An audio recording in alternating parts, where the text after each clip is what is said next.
শান্তি। আজ 10ই জুন 2024-এর বাবার অমূল্য মধুর মহাবাক্য শুনব। আজকের মুরলিতে বাবা বলেন, মিঠে মিঠে বাচ্চে, লক্ষ্যকে সর্বদা সামনে রাখো, তাহলে দৈবী গুণের বিকাশ হতে থাকবে। তোমাদের এখন নিজের প্রতি খেয়াল রাখতে হবে। আসুরি গুণগুলিকে দূর করে দিয়ে দৈবী গুণ ধারণ করতে হবে। প্রশ্ন: আয়ুষ্মান ভবের বরদান প্রাপ্ত হওয়া সত্ত্বেও আয়ু বৃদ্ধির জন্য কোন পরিশ্রম করতে হবে? উত্তর: আয়ু বৃদ্ধির জন্য তম প্রধান থেকে শত প্রধান হওয়ার পরিশ্রম করো। বাবাকে যত স্মরণ করবে ততই শত প্রধান হবে আর আয়ু বৃদ্ধি হবে। তখন মৃত্যু ভয় দূর হয়ে যাবে। স্মরণের দ্বারা দুঃখ দূর হয়ে যাবে। তোমরা ফুলে পরিণত হবে। স্মরণেই রয়েছে গুপ্ত রূপে উপার্জন করার উপায়। স্মরণের দ্বারা পাপ নষ্ট হবে, আত্মা হালকা হয়ে যায়, ফলে আয়ু বৃদ্ধি পায়। ওম শান্তি। মিষ্টি মিষ্টি আত্মিক বাচ্চাদেরকে বাবা বোঝাচ্ছেন, পড়াও করাচ্ছেন। কি বোঝাচ্ছেন? মিষ্টি বাচ্চারা, তোমাদের প্রথমত বড় আয়ু চাই, কারণ তোমাদের আয়ু অনেক বেশি ছিল। 150 বছরের আয়ু ছিল। বড় আয়ু কিভাবে প্রাপ্ত হয়? তমপ্রধান থেকে শতপ্রধান হলে। যখন তোমরা শতপ্রধান ছিলে তখন তোমাদের আয়ু অনেক বেশি ছিল। এখন তোমরা উপরে উঠছ। তোমরা জানো যে আমরা তমপ্রধান হয়েছিলাম, তাই আমাদের আয়ু কমে গিয়েছিল। স্বাস্থ্য খারাপ ছিল, একেবারে রোগী হয়ে গিয়েছিলাম। এই জীবন হলো পুরানো, নতুন জীবনের সঙ্গে তুলনা করা হয়। সত্যযুগে শুরু হয়েছিল আর কলিযুগে এসে শেষ হচ্ছে এই জীবন চক্র। তো আমি আত্মা সত্যযুগে এসেছিলাম এই পৃথিবীতে, ড্রেস পরিবর্তন করতে করতে এই কলিযুগে এসে পৌঁছেছি। তো আমার সব ড্রেস পরিবর্তন করতে করতে শেষে এই ড্রেস নোংরা পুরানো হয়ে গেছে। তাই এইভাবে পুরানো আর নতুন জীবনের সাথে তুলনা করা হচ্ছে। এখন তোমরা জানো বাবা আমাদের আয়ু বৃদ্ধি করার যুক্তি বলে দিচ্ছেন। মিষ্টি মিষ্টি বাচ্চারা আমাকে স্মরণ করবে, তাহলে তোমরা যেমন শতপ্রধান ছিলে, দীর্ঘ আয়ুর অধিকারী ছিলে, সুস্থ শরীরধারী ছিলে, আবার তেমন হয়ে যাবে। আয়ু কম হলে মৃত্যুর ভয় থাকে। তোমরা গ্যারান্টি পেয়েছো যে সত্যযুগে কখনো হঠাৎ মৃত্যু হবে না। বাবাকে স্মরণ করতে থাকলে আয়ু বৃদ্ধি পাবে এবং সব দুঃখ দূর হয়ে যাবে। কোনো রকমের দুঃখ থাকবে না। আর কি চাই তোমাদের? তোমরা বলো উঁচু পদও চাই। তোমরা জানতে না এমন পদও প্রাপ্ত হয়। এখন বাবা যুক্তি বলে দিচ্ছেন, এমন করো। মুখ্য উদ্দেশ্যটি সামনে আছে। তোমরা এই রকম পদ প্রাপ্ত করতে পারো। এখানেই দৈবিক গুণ ধারণ করতে হবে। নিজেকে জিজ্ঞাসা করতে হবে, আমাদের মধ্যে কোনো অবগুণ নেই তো? অবগুণও অনেক রকমের হয়। ধূমপান করা, ছি, আহার গ্রহণ করা, এসবই হলো অবগুণ। সবচেয়ে বড় অবগুণ হলো বিকারের, যাকে ব্যাড ক্যারেক্টার বলা হয়। বাবা বলেন, তোমরা পতিত হয়ে গেছো। এখন তোমাদের পবিত্র হওয়ার যুক্তি বলে দিচ্ছেন। এই বিকার, অবগুণ সব ত্যাগ করতে হবে। কখনো পতিত হবে না। এই জন্মে যারা নিজেকে শুধরে নেবে, তো সেই সংশোধন 21 জন্ম চলবে। সবচেয়ে জরুরি কথা হলো ভাইসলেস, পবিত্র হওয়া। জন্ম জন্মান্তরের বোঝা যা মাথায় রয়েছে সেসব যোগ বলের দ্বারাই নামবে। বাচ্চারা জানে আমরা জন্ম জন্মান্তর পতিত হয়েছি। এখন বাবার কাছে আমরা প্রতিজ্ঞা করি যে আর কখনো পতিত হব না। বাবা বলেন, যদি পতিত হও তাহলে 100 গুণ দণ্ডভোগ করতে হবে, তার ফলে পথভ্রষ্ট হয়ে যাবে। কারণ নিন্দা করিয়েছ মানেই ওই দিকে বিশেষ মানুষের দিকে চলে গেছ। এমন অনেকে চলে যায়, অর্থাৎ পরাজয় স্বীকার করে। আগে এসব তোমরা জানতে না। এই বিকারী কর্ম তোমাদের করা উচিত নয়। কিছু বাচ্চা ভালো থাকে যারা বলে আমরা ব্রহ্মচর্য পালন করব। সন্ন্যাসীদের দেখে ভাবে পবিত্রতা ভালো জিনিস। পবিত্র ও অপবিত্র, দুনিয়ায় অপবিত্র সংখ্যায় অনেক। শৌচাগার যাওয়াও হলো অপবিত্র হওয়া, তাই সাথে সাথে স্নান করা উচিত। অপবিত্রতা অনেক রকমের হয়। কাউকে দুঃখ দেওয়া, লড়াই ঝগড়া করাও হলো অপবিত্র কর্তব্য, কারণ সেখানেও পরিবেশ নোংরা হয়। যেখানে যা কিছু করলে নোংরা হয় সেটাই অপবিত্র কাজ। বাবা বলেন জন্ম জন্মান্তর তো তোমরা পাপ করেছ, সেসব অভ্যাস এখন ত্যাগ করতে হবে। এখন তোমাদের প্রকৃত সত্য মহান আত্মায় পরিণত হতে হবে। সত্য মহান আত্মা হলেন লক্ষ্মীনারায়ণ। অন্য কেউ এখানে হতে পারেন না, কারণ সবাই হলো তমপ্রধান। খুব গ্লানি করে, তাই না? তারা জানে না আমরা কি করছি। এক হয় গুপ্ত পাপ, আর এক হয় প্রত্যক্ষ পাপ। এইটি হলোই তমপ্রধান দুনিয়া। বাচ্চারা জানে বাবা আমাদের এখন বোধযুক্ত করছেন, তাই সবাই তাকেই স্মরণ করে। সবচেয়ে শ্রেষ্ঠ বোধগম্য জ্ঞান তোমরা প্রাপ্ত করো, সেটা হলো পবিত্র হতে হবে, তার সঙ্গে গুণও চাই। দেবতাদের সামনে গিয়ে তোমরা যে মহিমা গায়ন করেছ, এখন তোমাদের সেরূপ হতে হবে। বাবা বোঝান, মিষ্টি বাচ্চারা, তোমরা কত মিষ্টি মিষ্টি সুন্দর সুন্দর ফুল ছিলে, তারপর কাঁটায় পরিণত হয়েছ। এখন বাবাকে স্মরণ করো, তাহলে স্মরণের দ্বারা তোমাদের আয়ু বৃদ্ধি পাবে, পাপও বিনষ্ট হবে, মাথার উপরের বোঝা হালকা হবে। নিজের খেয়াল রাখতে হবে। আমাদের মধ্যে কি কি অবগুণ আছে সেসব দূর করতে হবে। যেমন নারদের দৃষ্টান্ত দেওয়া হয়, তাকে বলা হয় তুমি কি উপযুক্ত হয়েছ? সে দেখে বলল ঠিকই, আমি তো উপযুক্ত নই। বাবা তোমাদের শ্রেষ্ঠ করেন, তোমরা বাবার সন্তান, তাই না? যেমন কারো বাবা যদি মহারাজা হয়, তখন বলা হবে আমার বাবা হলেন মহারাজা। বাবা সুখ প্রদান করেন। যারা খুব সুন্দর স্বভাবের মহারাজা, তারা কখনো ক্রোধ করে না। এখন তো ধীরে ধীরে সকল আত্মার কোয়ালিটি কম হয়ে গেছে। তো যে রাজার বাচ্চা, মহারাজার বাচ্চা সন্তান, সে হচ্ছে প্রিন্সেস। তো তার চলাফেরা কেমন হওয়া উচিত? আর আমরা ভগবানের সন্তান, তাহলে আমাদের আচার আচরণ কেমন হওয়া উচিত? আমাদের আচার আচরণ দেখে তবেই তো অন্যরা বুঝবে এরা ভগবানের সন্তান, আমাদেরও হওয়া উচিত। তো আমাদের আচার আচরণের দ্বারাই বাবার প্রত্যক্ষতা হবে। তো বাবা বলেন নিজেকে পরিবর্তন করো, তো তোমাকে দেখে অন্যরাও পরিবর্তন হবে। তো বাবা বলছেন সব অবগুণ প্রবেশ করেছে, আত্মার কলা নেমে গেছে, তম হয়ে গেছে। তমপ্রধান অবস্থাও এখন চরমে এসে পৌঁছেছে। কত দুঃখী হয়েছে সবাই। তোমাদের কত কিছু সহ্য করতে হয়। এখন অবিনাশী সার্জেনের দ্বারা তোমাদের চিকিৎসা চলছে। বাবা বলেন এই 5 বিকার তোমাদের ক্ষণে ক্ষণে অস্থির করবে। তোমরা যত পুরুষার্থ করবে বাবাকে স্মরণ করার, মায়া ততই তোমাদের নিচে নামাবার চেষ্টা করবে। তোমাদের অবস্থা এমন মজবুত হওয়া দরকার যাতে মায়ার ঝড় তোমাদের স্পর্শ করতে না পারে। রাবণ কোনো বস্তু নয় বা কোনো মানুষ নয়। 5 বিকাররূপী রাবণকেই মায়া বলা হয়। অসুর রাবণ সম্প্রদায় তোমাদের চেনে না যে তোমরা কে। এই বিকেরা কি বোঝায়?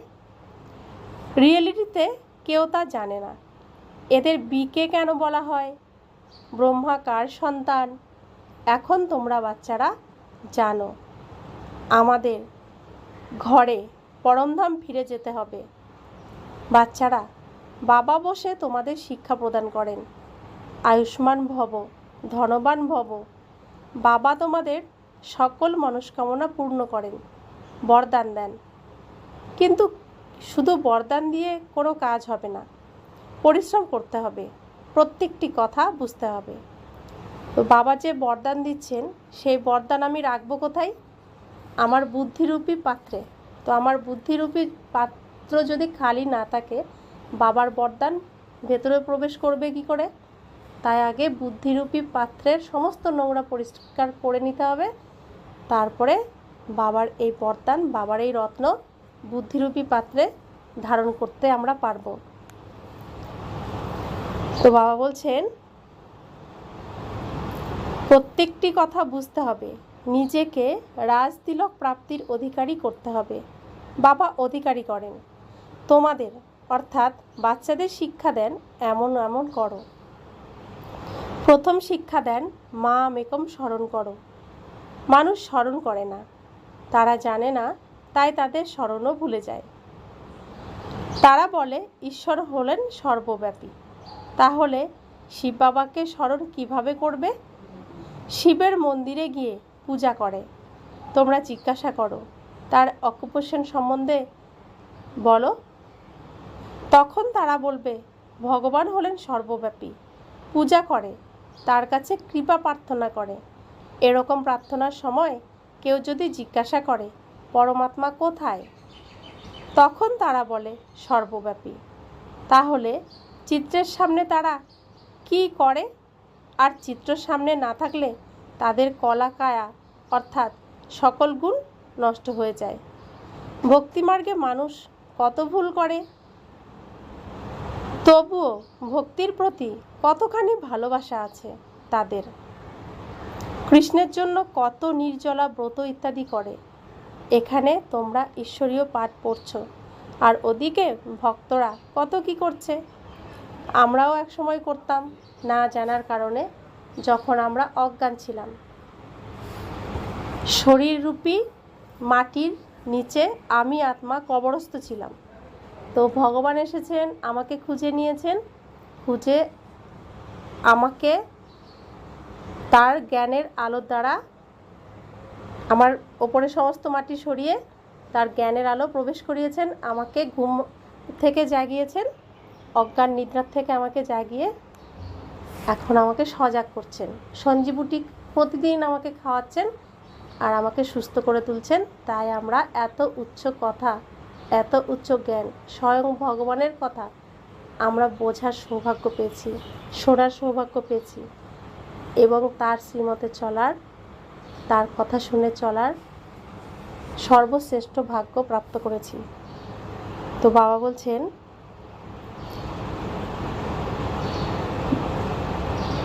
এখানে তোমরা ঈশ্বরীয় পাঠ পড়ছো, আর ওদিকে ভক্তরা কত কি করছে, সেসব দেখে তোমরা এখন হাসো।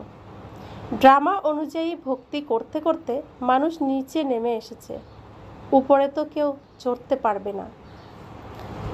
এখন এ হলো পুরুষোত্তম সঙ্গম যুগ, যার কথা কারো জানা নেই। এখন তোমরা পুরুষোত্তম হওয়ার জন্য পুরুষার্থ করছো। টিচার স্টুডেন্টদের সার্ভেন্ট হয়, স্টুডেন্টদের সার্ভিস করে। গভর্নমেন্ট সার্ভেন্ট রয়েছে। বাবাও বলেন সেবা করি, তোমাদের পড়াইও। সকল আত্মাদের পিতা তিনি, টিচারও তিনি। সৃষ্টির আদি মধ্য অন্তের জ্ঞানও প্রদান করেন। এই জ্ঞান অন্য কোনো মানুষের থাকে না, কেউ শেখাতেও পারে না। তোমরা পুরুষার্থ করো এই জন্য যাতে এমন স্বরূপ ধারণ হয়। কেমন স্বরূপ? নর হবে নারায়ণ, নারী হবে লক্ষ্মী। তো আমাদের লক্ষ্মীর নারায়ণের স্বরূপ। এই যে আমরা ভগবানের কাছে ট্রেনিং নিচ্ছি, রিহার্সাল করছি, আমরা দেবী দেবতা রূপে অভিনয় করার জন্য আমরা রিহার্সাল করছি। তো আমাকেই এখানেই লক্ষ্মী হয়ে কমপ্লিট অভিনয় শেষ করতে হবে, আমাকে এখানেই নারায়ণ হয়ে কমপ্লিট অভিনয় শেষ করতে হবে, তবে আমি ওই স্টেজে গিয়ে অভিনয় করতে পারবো। তো আমাকে এই পড়াশোনাও এখানেই কমপ্লিট করতে হবে, আর স্কলারশিপ নিয়ে পাসও করতে হবে। তো বাবা বলছেন, দুনিয়ায় মানুষের বুদ্ধি কতখানি তমপ্রধান, খুব ভয়ঙ্কর এই দুনিয়া। মানুষের যা করা উচিত নয় তারা সেই কাজ করে, কত খুন ডাকাতি ইত্যাদি করে। কি করে না? 100% তমপ্রধান। এখন তোমরা আবার 100% শতপ্রধান হচ্ছ। তার জন্যে যুক্তি বলা হয়েছে স্মরণের যাত্রা। স্মরণের দ্বারাই বিকর্ম বিনাশ হবে, বাবার সঙ্গে মিলিত হবে। ভগবান পিতা কিভাবে আসেন এই কথাও তোমরা এখন বুঝেছ। এই রথে এই ব্রহ্মা বাবার দেহে এসেছেন তিনি। ব্রহ্মার মুখ দিয়ে জ্ঞান প্রদান করেন, যে জ্ঞান তোমরা ধারণ করে অন্যদের শোনাও। আমাদের বাবা এমন বাবা যিনি নিজের জন্য কিচ্ছু রাখেননি। এই পৃথিবীতে যে অভিনয় করবেন সেজন্য শরীরটাও তিনি রাখেননি। তো তাকে তো অভিনয় করার জন্য এই পৃথিবীতে আসতে হয়, তখন শরীর কোথায় পাবেন? তো তখন তিনি তার শ্রেষ্ঠ সন্তানের শরীরকে ধার নেন। ধার নিয়ে সেই শরীরের দ্বারা তিনি এই পৃথিবীতে এসে অভিনয় করেন, অর্থাৎ তার শ্রেষ্ঠ সন্তানের শ্রেষ্ঠ ড্রেসটা তিনি ব্যবহার করেন। তো তার শ্রেষ্ঠ সন্তান শ্রীকৃষ্ণের অন্তিম জন্মের অর্থাৎ একদম পুরনো শরীর তিনি ব্যবহার করেন। তো বাবা বলছেন, ইচ্ছে হয় বাবার থেকে ডাইরেক্ট শুনি, বাবার পরিবারে যাই। এখানে বাবাও আছেন, মাও আছেন, বাচ্চারাও আছে। সম্পূর্ণ দুনিয়াটাই হলো আসুরিক দুনিয়া। তাই যখন আসুরীয় পরিবারে থেকে তোমরা অশান্ত হয়ে যাও, তখন ব্যবসা ইত্যাদি ত্যাগ করে বাবার কাছে রিফ্রেশ হতে আসো। এখানে ব্রাহ্মণরাই থাকে, অতএব এই পরিবারে এসে বসো। সংসারে ফিরলে এমন পরিবার পাবে না, সেখানে তো সবাই হয় দেহধারী। সেই ঝঞ্ঝাট থেকে মুক্ত হয়ে তোমরা এখানে আসো। এখন বাবা বলেন, দেহের সব সম্বন্ধ ত্যাগ করো, সুরভিত ফুলে পরিণত হতে হবে। ফুলে সুগন্ধ থাকে, সুগন্ধি ফুল তুলে আঘ্রাণ নেয়, ধুতরা ফুল তুলবে না কেউ। অতএব সুগন্ধি ফুলে পরিণত হওয়ার জন্য পুরুষার্থ করতে হবে। তাই বাবাও ফুল নিয়ে আসেন, এমন হতে হবে। সব থেকে সুন্দর ফুল কোনটা? সব থেকে কোন ফুলটাকে সবাই পছন্দ করে? সব থেকে সুন্দর ফুল গোলাপ। আমাদের প্রত্যেককে গোলাপের মতো হতে হবে। তো বাবা বলছেন, ঘর গৃহস্থ থেকে একমাত্র বাবাকে স্মরণ করতে হবে। তোমরা জানো এই দেহের আত্মীয় পরিজন সবাই শেষ হয়ে যাবে। তোমরা এখানে গুপ্তরূপে উপার্জন করছো, তোমাদের শরীর ত্যাগ করতে হবে। উপার্জন জমা করে খুব খুশির অনুভূতিতে হাসি মুখে শরীর ত্যাগ করতে হবে। ঘুরতে ফিরতে এক বাবার স্মরণে থাকো, তাহলে তোমাদের কখনো ক্লান্তি অনুভব হবে না। বাবা হচ্ছেন এনার্জিতে ভরপুর। তা আমি আত্মা, তার সঙ্গে কানেক্টেড থাকলে তো সেই এনার্জি আমার মধ্যে আসতেই থাকবে। তো আমার মধ্যে কখনো ক্লান্তি আসবে না, খুশি থাকবে মনে। খুশি থাকলে ক্লান্তি আসে না। তো বাবা বলছেন, বাবার স্মরণে অশরীরী হয়ে যত খুশি পরিক্রমা করো, এখান থেকে নিচে আবুরোড চলে যাও, তবুও ক্লান্ত হবে না। বাবা বলছেন, হেঁটে হেঁটে যদি তুমি আবুরোডও চলে যাও, তবুও তুমি ক্লান্ত হবে না, কারণ আত্মা এনার্জিতে ভরপুর, ব্যাটারি ফুল চার্জ। পাপ বিনষ্ট হবে, হালকা হয়ে যাবে। বাচ্চারা, তোমাদের যে কতখানি লাভ হয় অন্যরা কেউ তা জানতে পারে না। সম্পূর্ণ দুনিয়ার মানুষ প্রার্থনা করে, পতিত পাবন এসে পবিত্র করুন। তাহলে তাদের মহাত্মা কিভাবে বলা হবে? তারা নিজেকে নিজে পাপাত্মা মনে করছে আর পরমাত্মাকে স্মরণ করছে, হে পতিত পাবন এসো, এসে আমাকে পবিত্র করুন।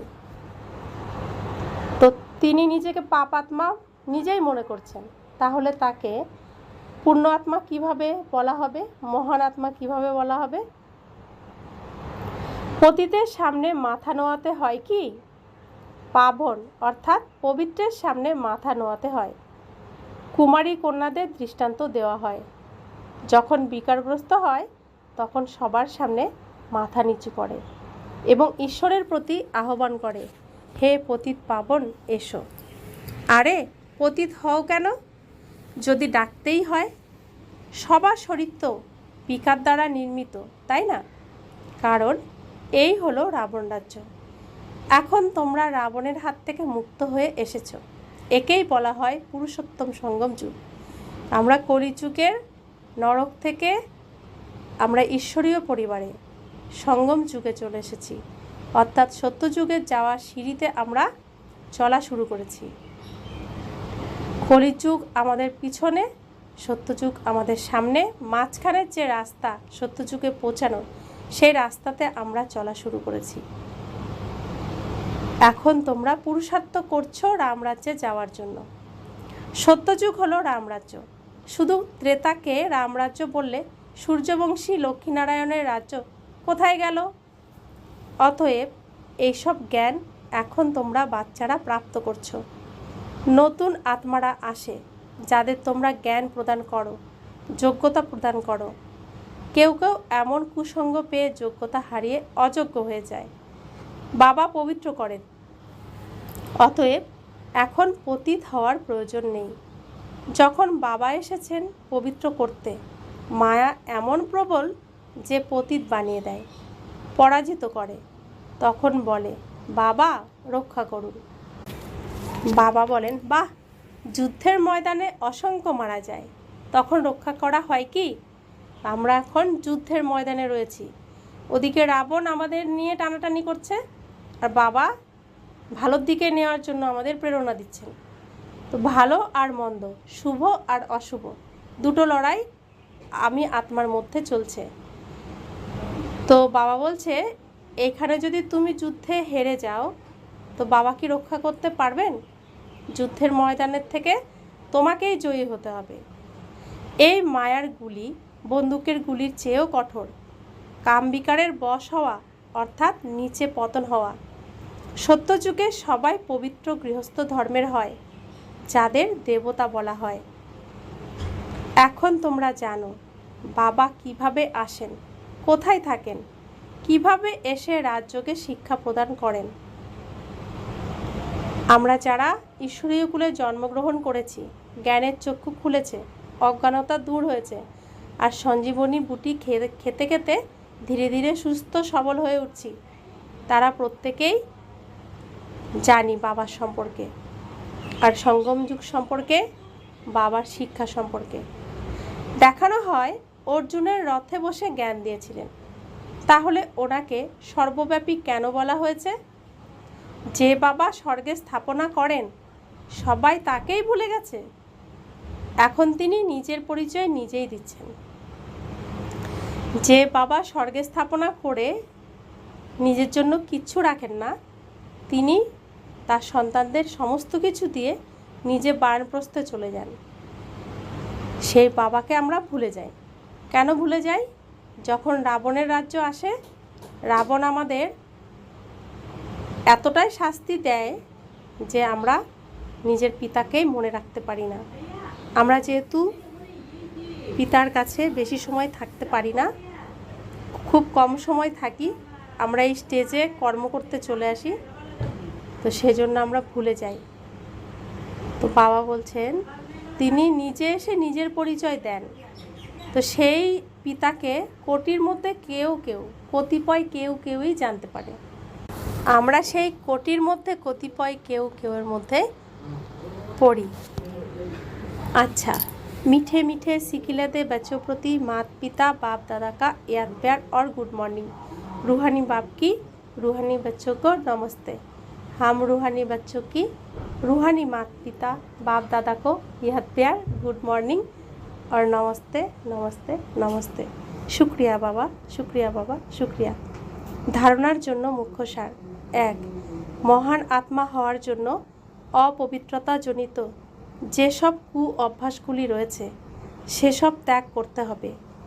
দুঃখ দেওয়া, লড়াই ঝগড়া করা, এই সব হলো অপবিত্র কর্তব্য, যা তোমরা আর করবে না। নিজেকে রাজতিলক প্রাপ্তির অধিকারী করতে হবে। আমরা ছিলাম অসুরের রাজ্যে, ছিল আসুরিক গুণ। ভগবান আমাদেরকে খুঁজে নিয়ে এসে তার পরিবারের দত্তক নিয়ে আমাদের ঈশ্বরীয়গুলো জন্ম দিয়েছেন।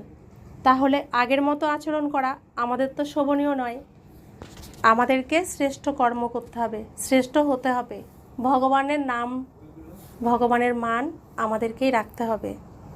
ভগবানের শিক্ষার সমস্ত সম্মান আমাদেরকেই রাখতে হবে। 2, বুদ্ধিকে সকল প্রকারের ঝঞ্ঝাট থেকে মুক্ত করে দেহধারীদের সঙ্গ থেকে দূরে সরিয়ে সুরভিত ফুলে পরিণত হতে হবে। গুপ্তরূপে নিজ উপার্জন জমা করার জন্য চলতে ফিরতে অশরীরী হওয়ার অভ্যাস করতে হবে। তো বাবা আমাদের প্রত্যেক দিন শিক্ষা দেন। 24 ঘন্টার মধ্যে প্রত্যেকটি সেকেন্ডে শ্রীমত দেন। আমরা কাঁটার মধ্যে ছিলাম, আমাদের মধ্যে কাঁটা ছিল, তো সেই কাঁটার থেকে আমাকে গোলাপ ফুল হতে হবে। কাঁটার মধ্যেই থাকবো, কিন্তু থাকবো গোলাপ ফুলের মতো। তো আমাকে সেই গোলাপ ফুলের মতো হওয়ার জন্য কি কি করতে হবে? নিজেকে চেকিং করতে হবে, কোথায় আমার আরেকটু নিজেকে সুন্দর করে সাজাতে হবে বাবা শিক্ষার দ্বারা। তো বাবা যে শিক্ষা আমাদের দেন, এই শিক্ষায় আমাদের সারাদিন মন্থন করতে হবে।